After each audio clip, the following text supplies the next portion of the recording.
মাগুর মাছ বিক্রেতা কেষ্ট তৃণমূলে যোগ দেওয়ার পরে কোটি কোটি টাকা তিনি মালিক হয়ে গেলেন।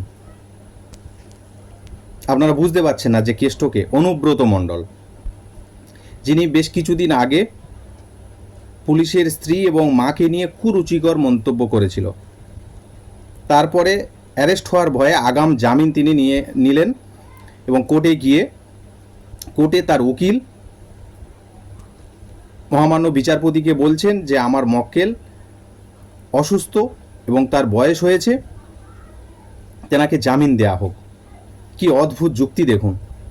যখন এই রকম ধরনের বক্তব্য, আপনারা বক্তব্য প্রত্যেকেই শুনেছেন যে কি বলেছিল অনুব্রত মণ্ডল, এই পুলিশ অফিসারের স্ত্রী এবং মাকে নিয়ে যে মন্তব্য করেছিল সেটা আপনারা প্রত্যেকেই শুনেছেন, নতুন করে বলার দরকার নেই।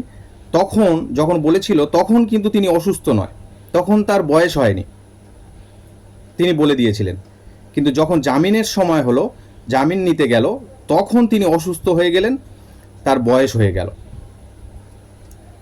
এই অনুব্রত মণ্ডলের মতন নেতাদের অত্যাচার, এই রকম ধরনের ঔদ্ধত্য শুধুমাত্র মাননীয়ার স্নেহের হাত মাথায় আছে বলে এদের এত বাড়বাড়ন্ত।